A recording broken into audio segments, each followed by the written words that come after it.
Thank you so much. Yep, and you can see my screen well. Yes, Great. perfect. Okay, so hi everyone. My name is Ella from Good Growth, and today I will share with you a study that we did with Funalytics on how to message plant-based diets and products in Southeast Asia. So what we do at Good Growth is we facilitate and accelerate sustainable food systems in Asia through actionable research and strategic design. So we do a lot of research studies on what consumers and what the market is like for plant-based food and farm animal welfare advocacy in Asia. And we also do strategy facilitation for a lot of organizations and companies working in the space. So about this particular study that we conducted with Funalytics, the way that we did it is we conducted a literature review. So we looked at academic and industry literature that looked at what consumers thought about plant-based diets and plant-based food. We also conducted social media listening. So from, I believe it was 1,000 different social media posts, we went through all of them and picked out the first 100 posts from 6 different countries in Southeast Asia on what consumers or users were saying about plant-based diets and plant-based food. And because of data access issues, we did restrict this to Twitter, i.e. X platform. And the scope in terms of the markets we covered was Thailand, Philippines, Vietnam, Singapore, Indonesia, and Malaysia. So just a quick reality check on what consumers are thinking about in terms of meat reduction. So this is from a study we did with the Good Food Institute on what consumers think about plant-based meat. We found that 21% of consumers in Southeast Asia said that they wanted to reduce at least one type of meat. So we asked them all different types of meat, whether they want to eat less or eat more or say the same amount. And an average 21% said at least one type of meat that they wanted to reduce. However, on the other hand, we did see that on average of 30% of consumers said that they wanted to eat either more poultry or more fish. And so the reality is, there is intention to eat more meat in Southeast Asia. And so what we can do as advocates is really look at how can we better target our messaging of meat reduction to appeal to those who are already interested or maybe curious about reducing meat, and also to discourage further meat consumption. So discourage people from wanting to eat more. So the way we did that is of the study is we looked at different segments of consumers. So which are the key consumer groups? Maybe it's a demographic group, behavioral group, who are already most interested or open to plant-based diet change. What are some of the motivators? Like why are people interested to adopt a plant-based diet or to eat more plant-based in the first place? And then what kind of barriers, challenges, what is preventing them from going more plant-based, and how can we help them? So these are some of the key consumer segments that we found, and these are all based on literature review. So existing studies that are out there talking about consumers and meat reduction. So we found that regionally, older consumers do display a stronger interest to reduce their meat consumption. Really, like it's quite obvious in terms of like a health reason, concerns over cardiovascular health, digestion, just general well-being. And however, they are generally more skeptical towards the newer plant-based meat alternatives. Another group that we found that studies show that we're interested in meat reduction is, especially in Thailand and Malaysia, are higher income groups, parents, millennials, who maybe out of some climate change concerns, but mostly over longer term health benefits, especially for the whole family, and also some food safety concerns over meat, which is why they were interested to reduce their meat consumption. And then in Malaysia and in also Vietnam, there were also studies that found that, oh, sorry, did I stop sharing? Yes. Okay. We also found that in Malaysia and Vietnam that there were flexitarian consumers who were looking for more nutritious and healthy diets. And that actually for Vietnam, we found that those who were lower educated or even lower income were actually more open to plant-based diets.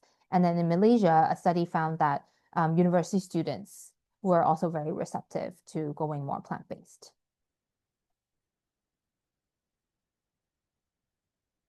So this is specifically, just now we talked about overall meat reduction, plant-based diets. This is specifically about plant-based meat. So kind of the newer alternatives out there. And it's based on a study that we did with Good Food Institute. And we found what was most interesting is people who were most interested to eat more or kind of maintain the same amount of plant-based meat that they were eating now were people who were actually not necessarily looking to reduce meat. They weren't really seeking replacement for meat. They were looking for like a higher, more variety of protein. And so they were interested to try these new plant-based alternatives. And we found that they were very most prevalent in Thailand, but also in places like Singapore, Vietnam, Philippines. And they tended to be around Gen Z or millennial age.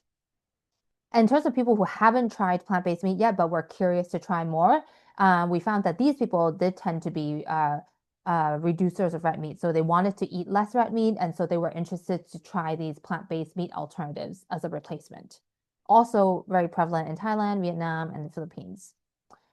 And then in general, overall, as a lot of you might know already, Asian consumers are very interested in health benefits of plant-based diet.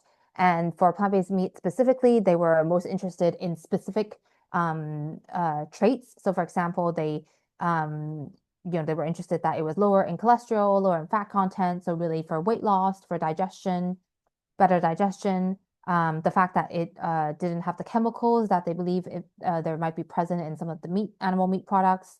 And then also they would be interested to eat if the protein content was comparable. And we found that Thailand actually showed the highest trial rates and interest in these new plant-based meat products.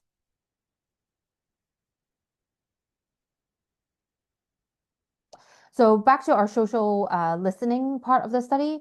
So the way we did it was we, as I said, looked at 100 different posts from 100 posts from each country across these 6 countries. And we were looking at what people were saying about plant-based eating, plant-based diets. And we found that people did tend to mention more of their motivations, positive traits, rather than barriers and challenges. But I guess a caveat to this is, there is a kind of self-selection bias of people who are already sharing online, so they might tend to share more positive things. And the way we analyzed the text is we looked at 4 different categories of motivations and barriers. One of them was functional, so kind of what people, if they said something about health, cost, food safety in the functional category, and then other people might talk about plant-based diets in relation to animal protection, sustainability, socio-cultural factors, so really in relation to their religious beliefs, cultural norms, and then lastly, just very personal, so like personal taste preferences, cravings, etc. And as I mentioned earlier, health is definitely the dominant motivation for people to go plant-based, whether that is going vegan or just eating less meat. And the benefits that discussed were just generally overall better. They felt better about themselves, increased energy, sleep, mental health, disease prevention. So a lot of non-communicable diseases were a motivating factor for people to eat less meat. And then lastly is the idea of going more plant-based and losing weight and also improved digestive health.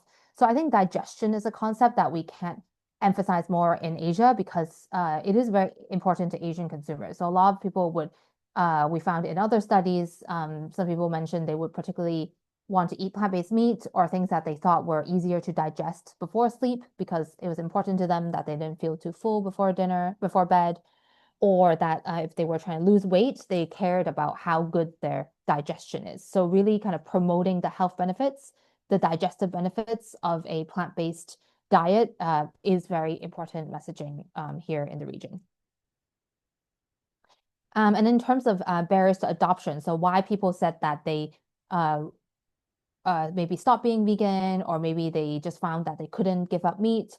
Definitely also health concerns came up top. So a lot of around 20, almost 25% of the users on Twitter said Maybe they thought that there wasn't enough protein or enough nutrients, or they didn't get enough energy if they didn't eat meat. Costs was also a factor. So I think in some countries, products that were labeled as healthy or vegan tend to have a premium. And then in certain countries like Philippines, for a while, there was like an issue with high-priced vegetables. And so people were complaining that, like, how can I go vegan if the bell pepper is so expensive? And then there were also cultural religious factors involved. So we'll talk a little bit more later.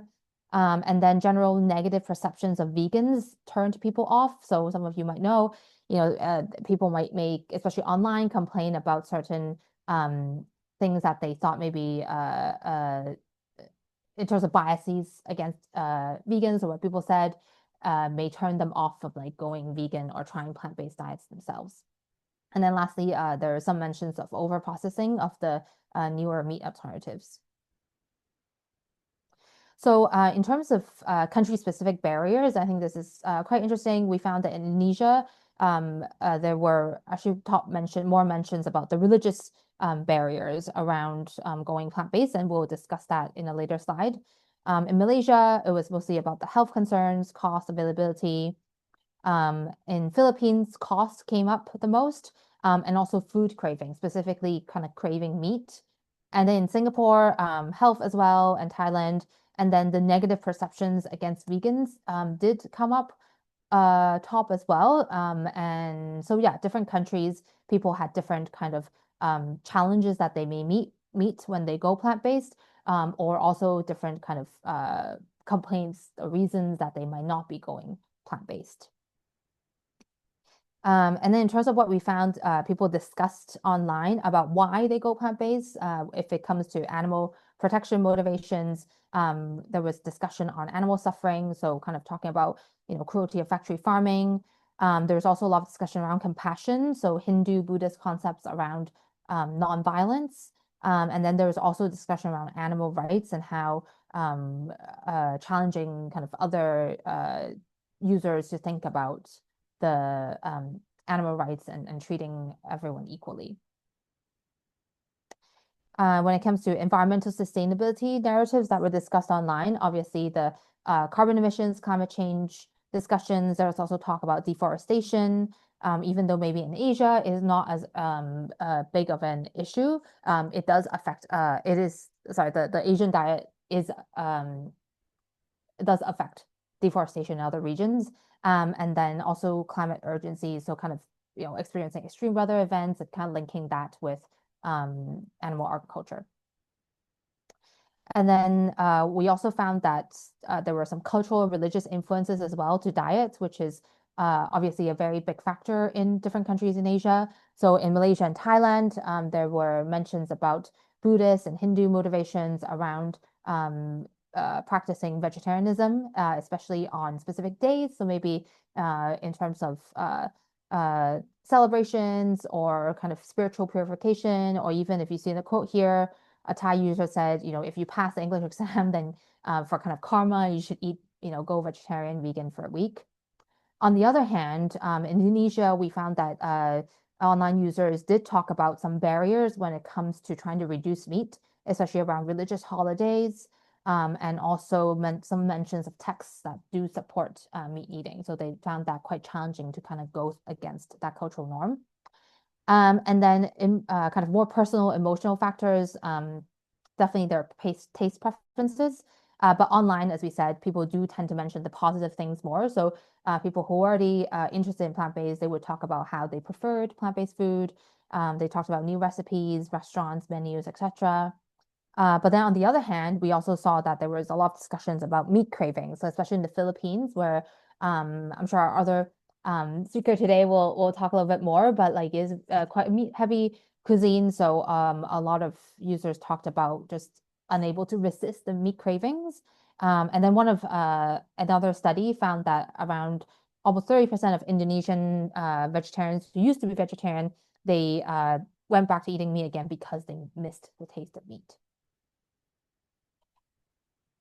And then in terms of looking at the social media posts, obviously there would be mentions about what influenced people to go plant-based. And we found that celebrities did play a huge role. So there was quite a few mentions of celebrities that influenced people to try plant-based. So people like Fujikaze, Nadine Lashrey, Lewis Hamilton, and their diet and their influence on people trying new diets.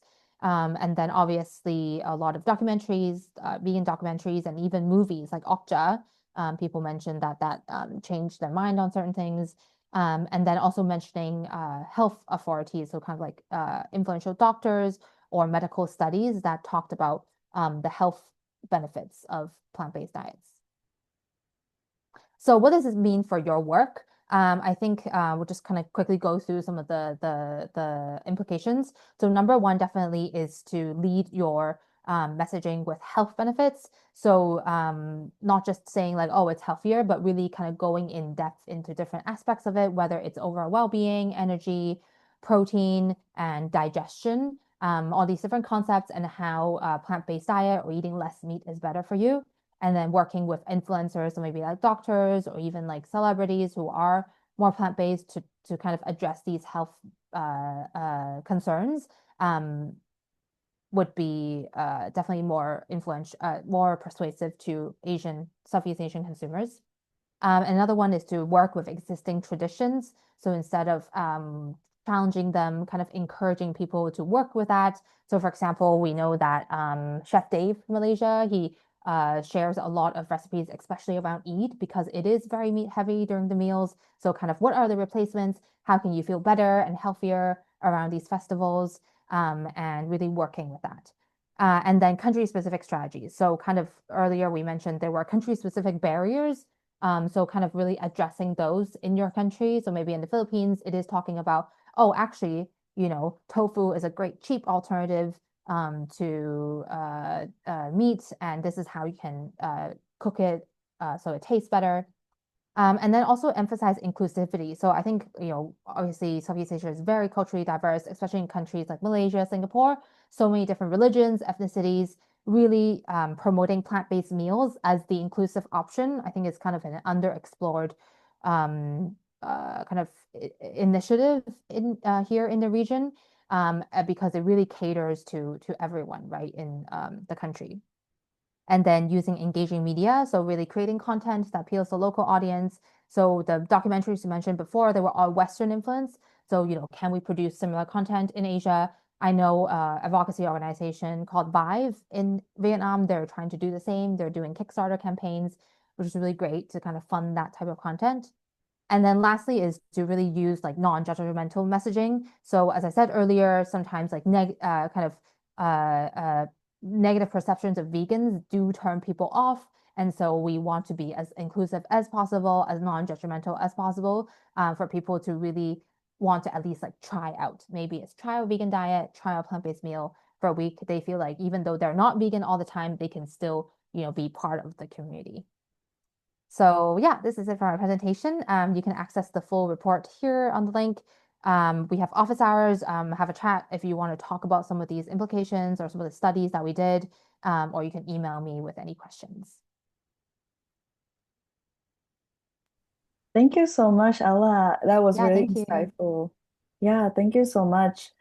In the meantime, if anyone have any questions, please feel free to drop in the chat. But after RG's presentation, we will also have a chance to have our Q&A section as well. And today we have really intimate group, so I think it would be really nice to have like a interactive discussion afterwards. All right. So let's move on to our next speaker for today. Our next speaker is RG Enriquez-Diez. RG is the founder and content creator of Astig Vegan, a brand that focuses on plant-based and Filipino vegan cuisine. She is the author of Filipino Vegan, a best-selling book featuring vegan version of traditional Filipino dishes and promoting vegan living. It has been honored with the prestigious Gintong Aklat Award and is a finalist for the National Book Award. Please welcome Archie. Thank you, Aim. Thank you so much for having me. And thank you, Ella, for a great presentation. I learned a lot, and I'm a little embarrassed about the but I can totally relate about the Filipinos meeting missing their meat, the taste of meat so much, and that's definitely something that I have to work with. So that was very enlightening, and so thank you so much, and thank you everyone also for being here. I'm very excited. It's my first time doing being in this presentation with this topic, so I'm looking forward to sharing what I have learned so far with Astig Vegan. So Astig is actually, oh, I froze. You guys can hear me just fine though, right? Yes. Okay, cool. So astig is actually a Tagalog word, and then vegan.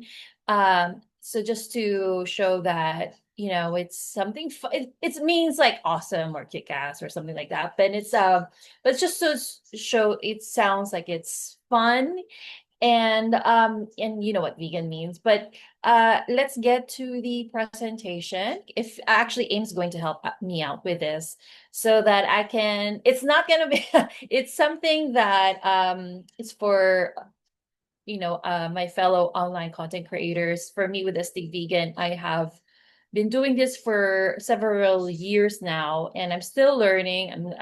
But so far, here's what I have learned from making so many mistakes, and now what I'm doing to improve it. Hopefully, you can skip those mistakes, especially if you're just starting. If you can move on to the next slide. Okay, so here's what I've learned just in general, and this is also, I believe, complementing with Ella's presentation, that it's all psychology. It's well, at first I thought that when I'm sharing a recipe, as long as they get the recipe, as long as they understand step 1 through 12, they're good, right? But I realized that it's way more than that. It's psychology. It's especially if we're trying to convince people who are not eating plant-based and vegan to eat it, we have to appeal to psychology, because what we are doing is we're selling, right? We're selling, it's essentially a propaganda that, but it's for veganism. So we have to really think about psychology, because it has something to, we're humans, and humans are very emotional people. We're all emotional. So the more emotions we can get out of them, the more the content creation resonates with them. So it's all psychology from every little detail. And this is something that I wish I had known sooner, because I thought that as long as the food will taste delicious, they will try it, they will recipe. As long as I was clear with my instructions, they will try it. But I really have to think about what will this make them feel as well when they're looking at my content. So that's just in general sense. And then if we move on to the next one, how are we going to do this, right? So first, my first advice is to study your own behavior as a person who's doom scrolling. Doom scrolling, meaning you're just also on social media as a consumer of social media. And I added honestly, because when I was doing when I told myself, you know what, I'm gonna study I was still sort of thinking with some judgment. So I would say, oh, I like serious matters. And I do, I like important issues, but I also have to be honest with myself. So it's very important to be honest with ourselves. No judgment. You don't have to worry. No one's watching you, what you're watching. If alone in the room, just feel it out. So think of it first as you're just casually looking online. And then catch yourself. Why did I hit the heart button? Why did I comment? What was about it that made me share it?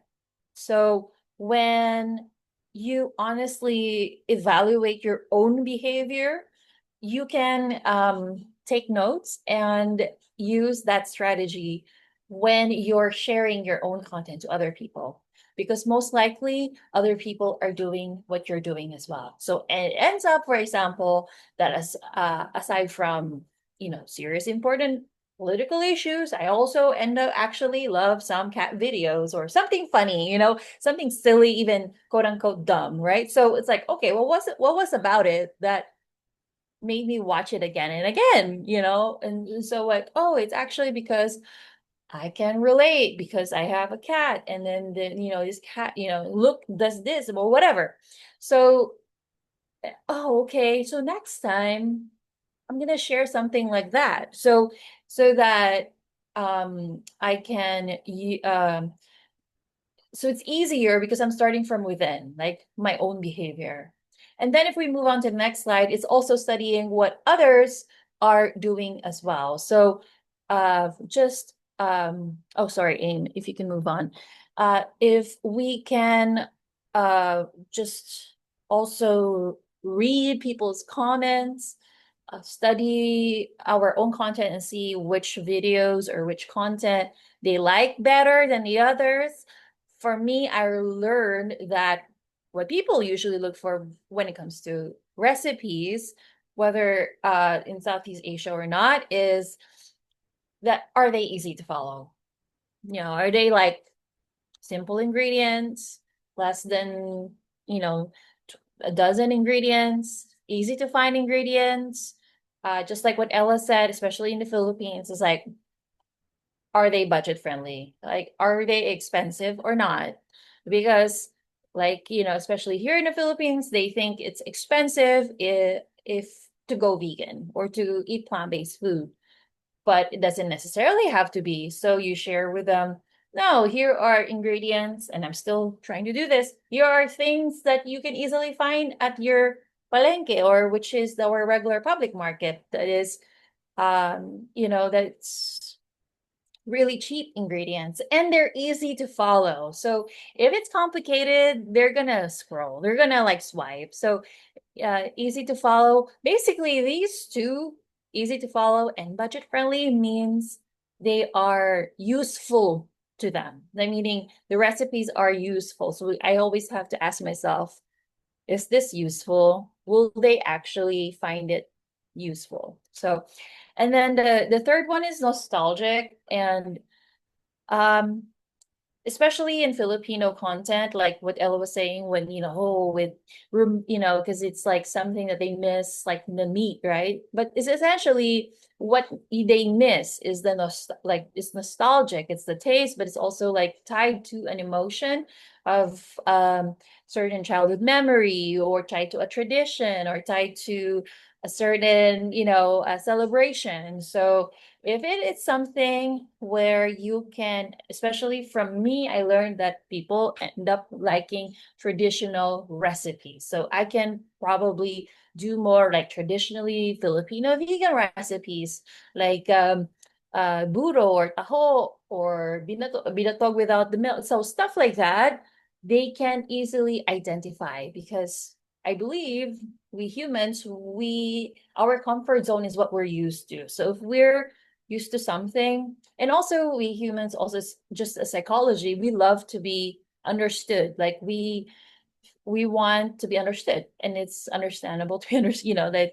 we want people to it gives us some sense of ease that we're understood. So when it comes to nostalgia, you connect with them because, like, oh, this person understands me because I also had that memory. So if you can also show something what's familiar to them, it will create a connection. And entertaining, this also goes to tied in with the psychology of things as well.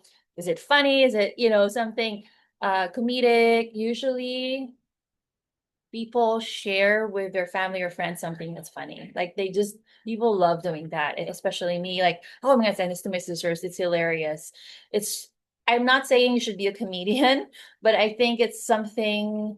Um, if it has some humor to it, it really helps. So it doesn't have to be so ridiculous or slapsticky. It doesn't have to be gimmicky, but maybe adds a little bit of humor. That's something that I believe people, when they go on social media, it's an escape from their everyday. whenever it's already like stressful to them to have like, a hard day at, they had a bad day at work or something, infusing something positive as an escape, they will go to your channel or to your social media more and more to get a dose of that. Either funny or heartwarming, something that makes them feel good inside. And evokes an emotion. So it can be also like people say rage bait, right? But I believe more sustainably, if it's something that makes them feel good, it will make them stay or even keep going for more doses of that. And I'm not saying always sugarcoat everything, but just empower them is what I'm saying. So even when it comes to issues where you're like, okay, I have to share something like um that, that may not be always a good thing, but in the end, you would want to still inspire. So like call to action that brings hope to people, that it's still uplifting and they would want to keep coming back for that. So those are the just generally what people also what I notice would want to go for. And so content is king. Like that's something definitely you always want to keep in mind. But there's feel free if we can go to the next slide. But the secondary one is the look. So we always have to think, um, is this useful to the person looking at it? But then we also secondarily want to think about, this is visually appealing to them. So especially when we're trying to craft effective messaging and convince otherwise someone who wouldn't want to go for your content, try plant-based food, you would want to make the food inviting. So with the lighting, we have to be thoughtful of that. If it's like something that's on the photo, like something that is bright, usually that's going for like healthy salads, something that is something colorful. If you're thinking, if you're trying to share a recipe that's a stew, then it's more like warm lighting. And I'm not saying that you should have a degree or take a lesson on, like learn about lighting too much, but it's really just having the basic knowledge so that you can have effective messaging when you're trying to sell that recipe. Like it will this look inviting, and it looks inviting because of why. And there's a psychology once again, because usually when it comes to like warm soups, it reminds you of like, this kitchen maybe from your grandma, and you feel good, you're sipping that, it's cold outside. And so it's still tied to an emotion, or like it's upbeat, therefore it's like this guy's happy with all the fluorescent light, because it's like, oh, like I just I got back from the gym, now it's time to make a hearty salad, something like that. So we always have to think about not just the recipe, but the how it should be presented. And then the camera, good thing we have already smartphones, so that can take care of, like most smartphones can now also record. But just keep in mind that with all the it shouldn't look pixelated and stuff like that. And then editing, um like apps like CapCut usually is what I use for fast videos. For more long format like YouTube, you can go for something like DaVinci Resolve, or basically like a software that you need to learn about editing, because people don't like something boring and slow. So just keep in mind to edit the pacing and how the video should look. We need to be thoughtful of that as well. And then if we move on to the next slide, and then these are just, so we're going from most important to like, less and less. So this is, the fine tuning of things. So let's say you already figured out, you crafted the concept, and then now you have thought of the look of how to present it, and then the fine tuning. So fine tuning meaning how are you, the first 3 seconds of your video, usually you would want it to be engaging so that people won't just easily swipe. So, for example, this for me, usually my style is I start with this is how or here's why it's or weird but true. And usually I found out because when I was scrolling, I stop when this is the intro. So like, oh, okay. And then I try that and people also end up engaging with it. Like looking at like how many people engage with it, they also find it they also watch it longer if those are the intro. Versus, let's say I usually scroll past if like a person says, am I competitive or not? And then I'm just like, oh, yeah. Like, and I realized, oh, wait, why did I just swipe? Because it doesn't matter to me if you're competitive or not. Like if it's more, it's easy to think about like, oh, this is about me, it's my video. But we have to be mindful of, will they find it useful? If they feel like this has nothing to do with them, they're not gonna watch in the first 3 seconds. Voice over, if you're doing some voice over your content. I struggle with this because I can't stand my own voice. It's cringing for me, but it's cringe-worthy, but I still work on this. I'm an older millennial. I grew up doing television, so it was very broadcasty. And I learned that it's better if it's more personal, it's engaging, meaning as if I'm just talking to a friend versus I'm announcing something to a group. It's just one-on-one. Honestly, like I'm just talking to you, my friend, it just one person in the room. And that's hard for me because it's a fine line between that and sounding boring. Because it's like, oh, I don't sound like and hear you, like a TV announcer. So how do I do that? So I try to say it as if I'm delivering exciting news to a friend, like a great update, like, oh my God, can you believe it? I got this jacket at a sale so like that kind of excitement perhaps that I can use when I'm doing my voiceover when it comes to recipes, but without sounding like a commercial. I think that's the hardest part for me.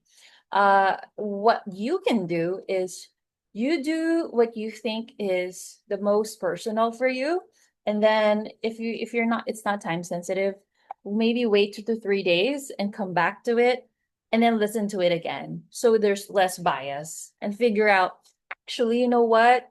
This is cringe. Or actually, you know what? This is cool. Like I will post this because I'm happy with this.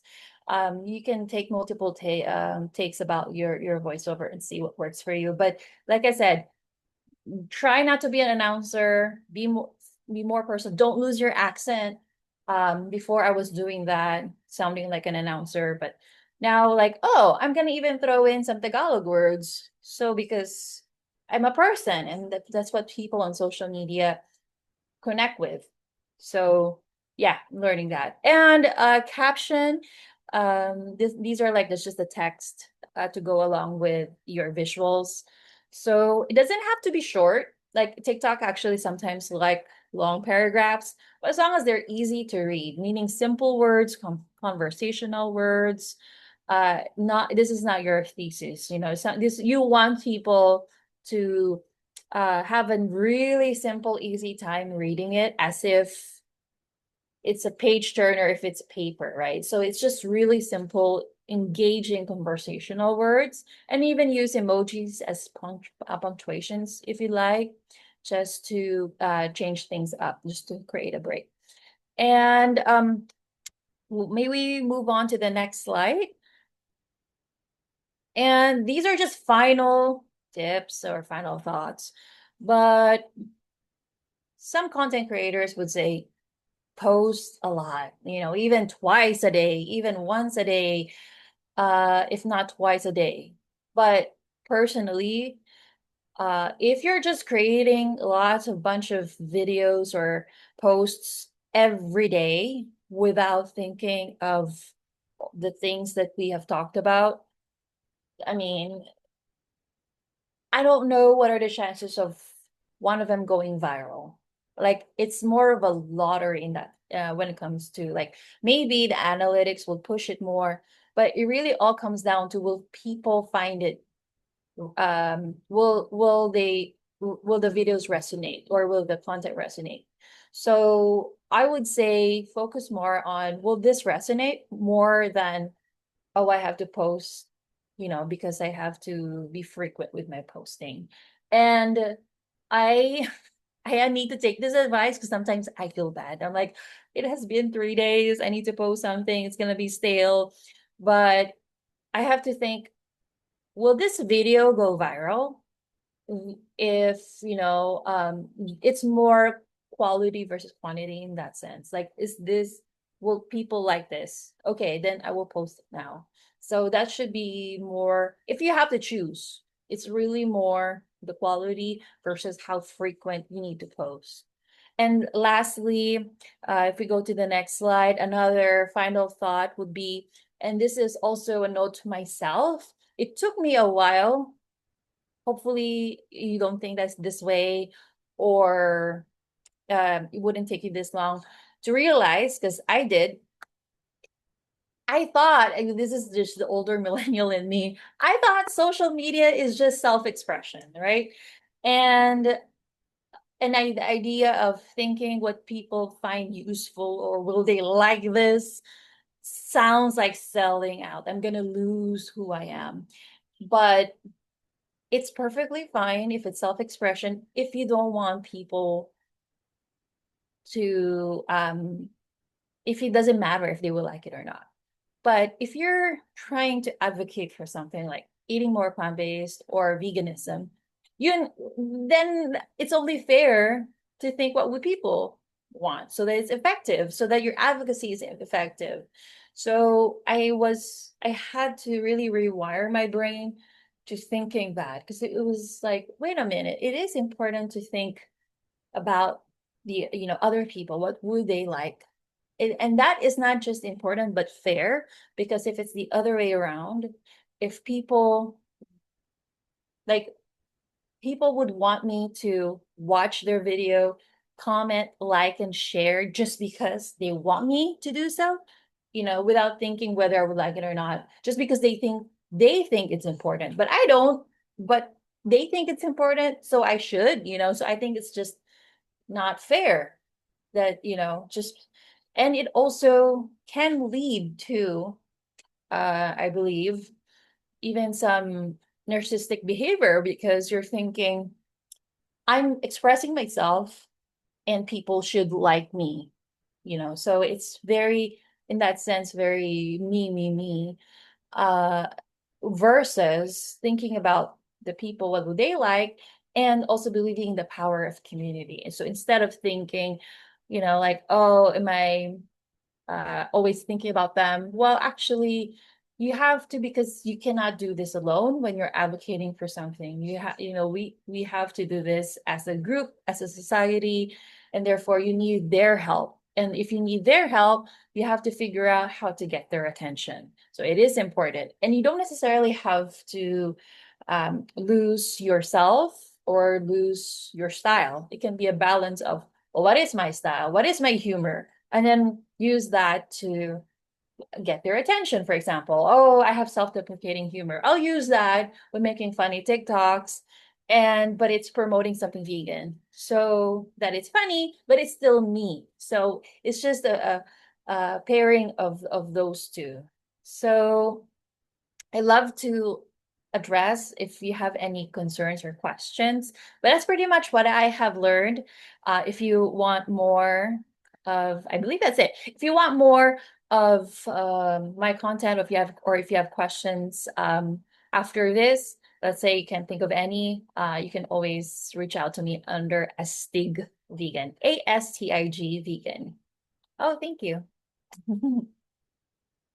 Thank Thank you you. so much, RG. Yes, we have your handle pasted in the chat. So for those who haven't yet, please feel free to go follow amazing Astig Vegan and prepare to get yourself inspired and like really hungry for vegan Filipino cuisine as well, because all the food on your page looks so amazing. Yeah, thank you so much. That was very, very insightful. Like exactly, Steph, like a master class.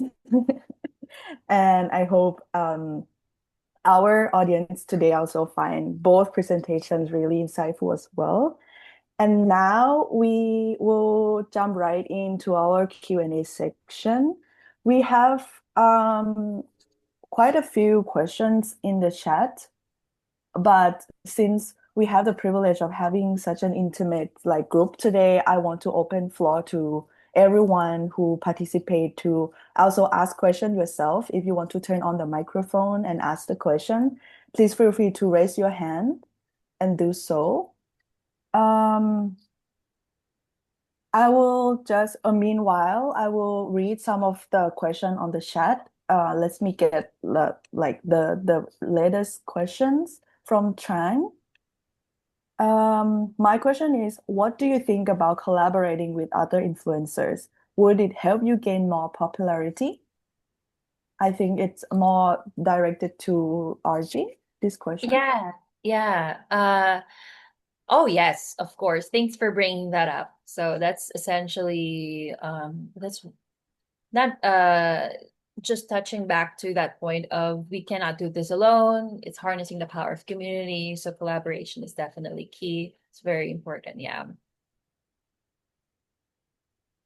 Yeah, thank you so much. And I also like really like the way you put it because it's not just you presenting to the world, but it's connecting in a way of building community together. It's yeah, it's not just you being the celebrity and one side.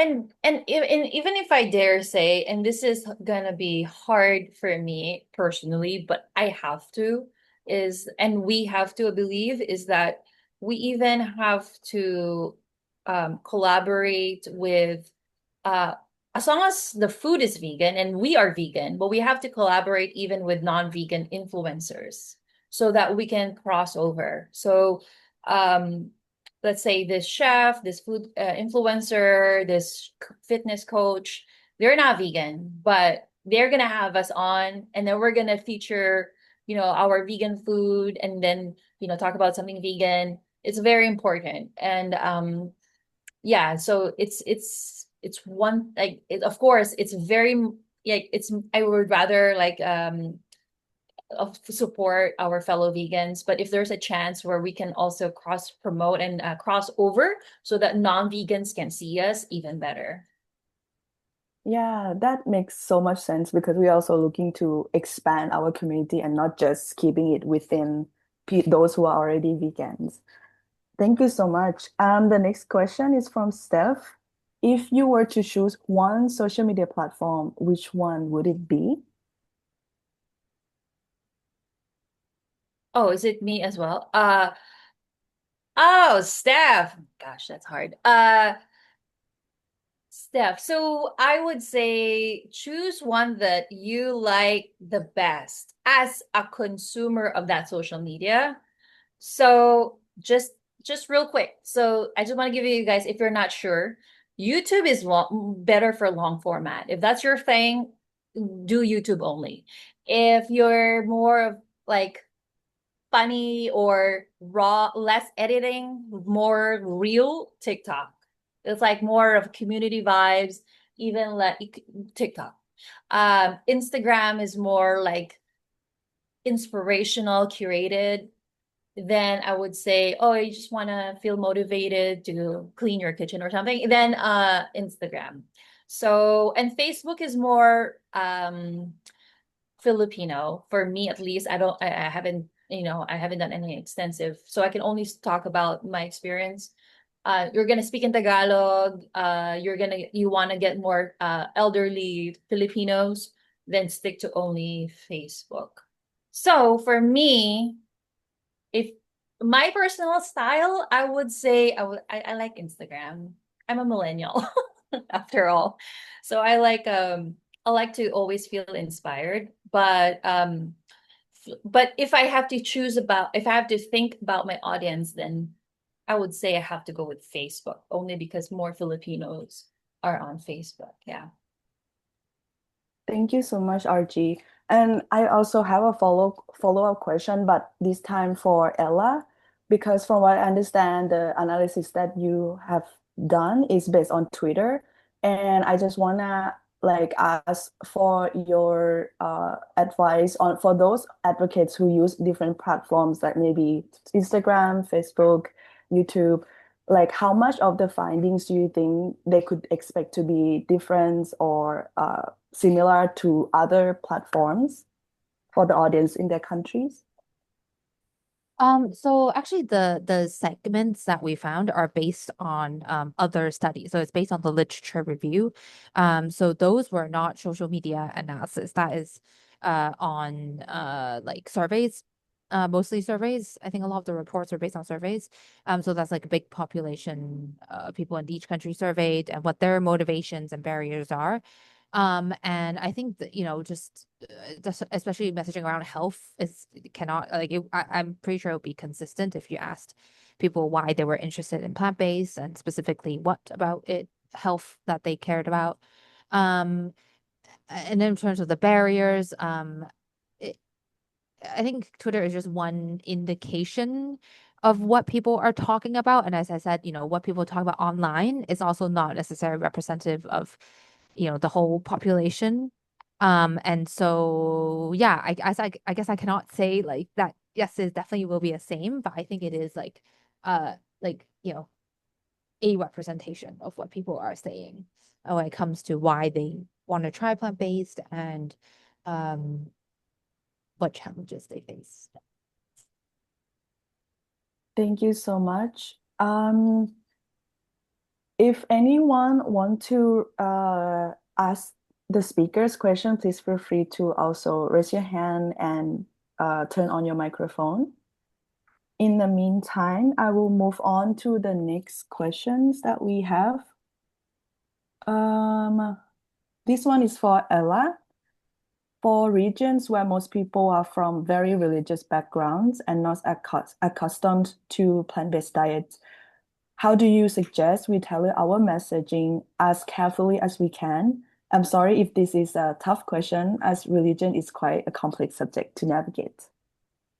Yeah, for sure. So uh yeah, as kind of mentioned, I think definitely not try to like argue against religious texts unless you have some authority and like that is what your positioning is. Like maybe you do study that religion and then you have something that you can debate or talk about, then maybe that is your angle. But I think generally it is kind of how you work with traditions and cultural norms. So for example, with yeah, like during festivals where potentially a lot of meat is eaten, we do see that some people do complain about it or like they're like, oh God, like how am I eating so much meat, like I feel indigestion or like I've gained weight. So that actually comes up quite a lot on social media but also in focus groups that we've done.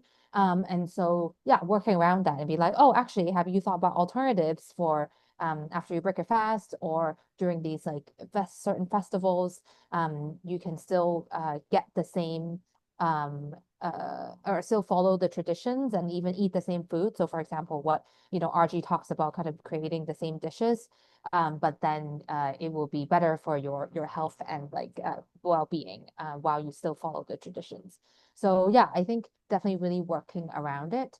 And yeah, not particularly trying to argue against it. I would say it's generally how it would go. Thank you so much. I think we have time for probably two more questions. We have many interesting questions today. Unfortunately, we don't have time to address them all. So I will go ahead and ask another question. I think it would be great to have perspective from both of you, RG and Ella. Um, so how do we craft our messaging if we want those who are just trying plant-based food to look into animal issues so that eventually they can sustain their interest in plant-based food?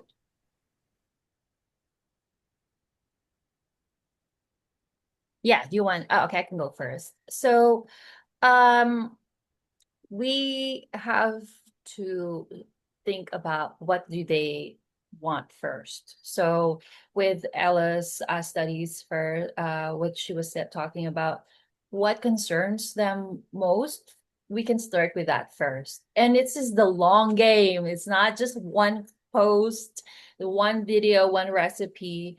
Um, my strategy sometimes is to, let's say, do a traditionally Filipino vegan recipe anyway, so they feel like their guard is up. So, oh yeah, I grew up eating that, and then like burong manga or pickled mangoes. And then like, oh, okay, they already saw me. Okay, and then I follow up with something um that, that is probably like more of a meat replacement now. Um, and then maybe I can pepper it with like my stories where it's like, oh, like something where that country, like the Philippines, would care more about dogs than pigs. So I would post something about, like, oh, this rescued dog is now living his best life, something still like, oh, that's so cool. And it's like little by little they will have this understanding or grasp of oh yeah, it is an animal issue. But to me, like, you cannot, my husband will always say this, you cannot just break a wall with one swing. So you would want to keep on doing it and make them feel good while you're doing it, because even when it comes not to veganism or with other things, if even if they're doing something wrong, if you tell them uh if they're a bad person, or make them feel like they're a bad person, they would feel shame, and then they would feel disempowered, so uh instead, if we can figure out a way to make them feel empowered, so they won't feel like, oh, I'm such a bad person, I wouldn't move or get out of my bed, so instead, like, figure out a way to do that by make them, and it's tricky because this is important, serious issue, how can you make it light, right, or even funny?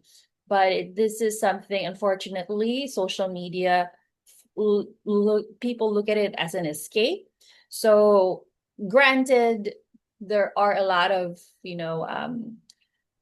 people that gravitate towards something that is also very emotional, not just always happy. But I feel like it's not as sustainable. Meaning, after a while, if you keep getting that dose, let's say from, then you would feel like, I need a break from social media. This is too much. So as long as you keep doing something that they would want doses and doses of, that's sustainable, then it it has a better messaging. I believe it will resonate more. So meaning we just have to keep doing it and progress from that. And hopefully but start with that, and then hopefully they will keep as connecting with you. Yeah, thanks, RG. I guess just to quickly add, and it's definitely following what you said earlier to RG about like keeping the that this is a long game. So think of yourself as like one of the touch points that people come across when they even think about like going plant-based or think about animal issues. So you're not just most people, yeah, don't have just one conversion point, right? Like they really kind of have little bits of messaging peppered throughout their lives. And then eventually maybe they do make a conversion one day. And then secondly, I think it's also what Archie said earlier about balancing the personal, your branding and what the audience wants. So in terms of if you think about yourself as just one of the touch points, so what is your style? Like there we've seen different types of influencers really successful, but really different methods, right? Some go the very rational route. So they like to talk about all these like logical reasons for why you should go vegan, really appeal to rational people. There are some ones that like to do debates, so they purposely invite people to come debate with them, and then kind of really try and rational a logic logic out the arguments of why you have to go vegan if you're a logical person. And then there's a very emotional ones, right? So even like we're talking about things like movies like Okja, or yeah, talk about I think there's some influencers that really talk a lot about like compassion. So not just compassion for animals, but for companion animals, for people, for different situations. So really promoting the concept of compassion because that's what they believe in. So I think really you have to like decide what your brand is and then what your audience resonates with better, and then kind of adjust based on that. And there's definitely no like golden formula, or otherwise everyone would be doing the same to convert right people to veganism. So yeah, I think it's a fine balance. Yeah, thank you so much, both of you. One last question for Ella. Do you have or are you planning on doing a study on vegans and what type of messaging influenced them the most in their transition? Yeah, so I was just gonna share a link in the chat. So there has been a finalist study that is done in the US on kind of why a lot of new vegans they revert, or how do you retain people? How do you help people retain being vegan? So while this is done in the US, I think some of the barriers and challenges they face are very similar. And then also in Asia, yeah, I think unfortunately just the number of vegans is like quite small. So we haven't had the chance to really study that population. We're really trying to go broader in terms of like flexitarians, meat reduction, appealing to that broader audience first. But yeah, so there are no plans at the moment to study specifically vegans. Hopefully, we have a bigger pool in the near future of Asian vegans so that we can do that. Yes, exactly. Yeah, we're all trying to Yeah. do this here. Yeah.